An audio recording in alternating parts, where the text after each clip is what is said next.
Welcome to my tutorial on doing a blowout. So first of all, you want to give your hair a chance to absorb some of that moisture in a towel. You don't want to blow dry your hair when it's super wet. I am using a detangler just to get through my hair because I have very curly hair. So I'm just starting from the bottom, combing through. There's the Rejuva beads. This just helps mend split ends and any micro damage I may have in my hair. So you put that on and then comb it through for about a minute. And then this is our heat protectant. You always use a heat protectant when you're blow drying your hair.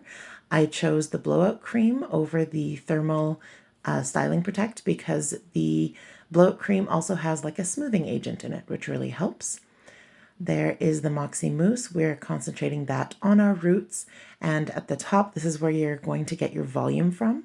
And then it is optional to use a thickening spray or a root lifter. I opted just for the thickening spray. It helps to kind of fatten the strands as you're blow drying it, and it is heat activated. So I'm going to demonstrate how to do a blowout using both a round brush and the Revlon InStyler. I've had a lot of questions about how to use both, and so I'm just going to kind of show you how.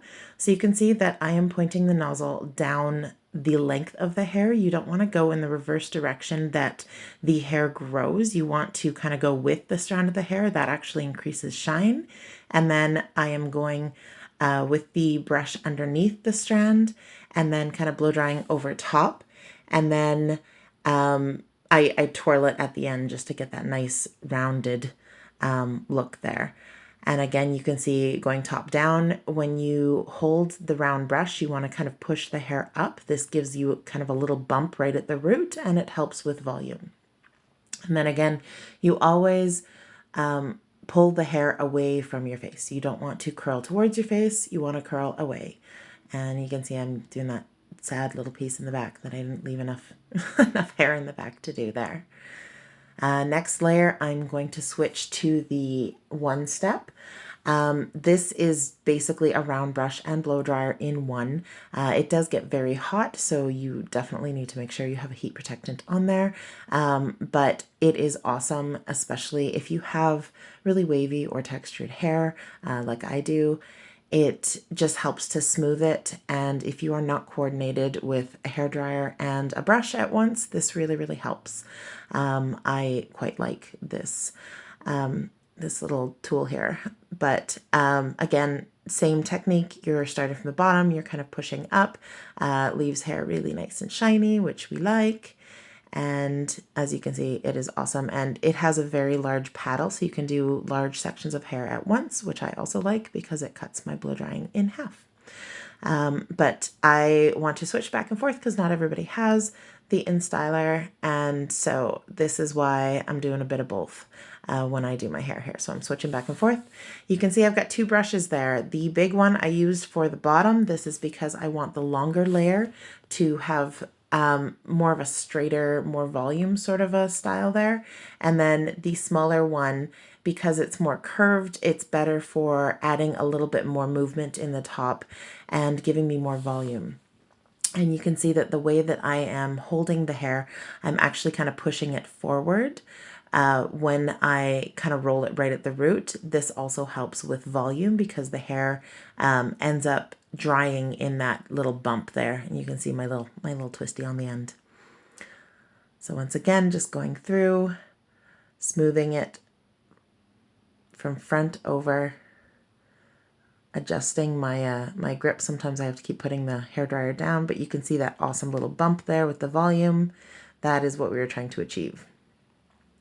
So I do this next little section with the round brush, and then I switch back to the one-step styler, just so that you can kind of see that it works in all spots. The only difference is with the round brushes, you can kind of customize the size. With the InStep, obviously it's all just one size. And because it is such a large paddle there, it has pros and cons, obviously. If your hair is quite short, you're not actually going to get the curve of having the blowout. It's gonna be quite straight. And then with the round brush, you can kind of customize where you want which kind of size of your curve on your hair. You can see my roots, especially right near my temples, are really, really curly. And so I try to get a really tight grip there. And when I do my bangs, I actually have a cowlick right in the front. And so I always blow dry my bangs back so that I kind of work with the cowlick. There's no point in fighting it. Right there where I'm drying is where my cowlick is. And so I want to try to kind of force that into a way there. I know that for a lot of people who have feathered bangs or curtain bangs, they do dry their hair forward for more of a like a closer to the face framing. But because of my cowlick, I have to kind of work with what I have, and so I can't part my hair in the center. I do show you a different way of blow drying. So if you wanted to do the bangs, here I am, just kind of showing you blow dry down directly in front of your face and curl it under. And then you can see my hair is just bouncing to one side. There's no hope for that. It wants to stay on one side. But if you blow dry forward rather than back, then you get your hair kind of falls a little bit closer to your face as opposed to going back. Now here I am, because I have very curly hair, I actually go over it with a curling iron just to complete the whole blowout. If you have straight hair, then just going through the steps of blow drying may be enough for you, but because I have a lot of texture in my hair, I need this extra step just to smooth the strands and just complete my look there. So you can see again, I'm rolling everything away from my face. I am pinning it in that curl just to keep the shape. So while your hair is warm, you kind of just shape it into what you want it to be and allow it to cool in that shape. And then once it cools, you get a nice little bit of a roundness to your hair. And you can see there, I just kind of smoothed my curling iron over that part right at my temple where I have a lot of root kink. You can see that really vibrant streak in my hair. That is actually my gray hairs. And so the hair that kind of grows out of that spot, it is a bit more textured. And so it sometimes needs just a little bit more smoothing. So that's why I kind of went over that spot. Here is my my Studio One Strong Flexi Hold Hairspray. I love this stuff because it is a buildable hold. So I just did just a quick spray. I don't like putting too much on my hair. I like to run my fingers through my hair. I like my hair touchable. And so I just do a quick mist. And then I'm just taking my little pin curls out just for, just because they're dry now. Dry. They were dry. They're cool now. And you can see that little bit of curl I have there. I'm just grabbing my dry texture spray just for a little bit of volume. This stuff is like back comb in a bottle.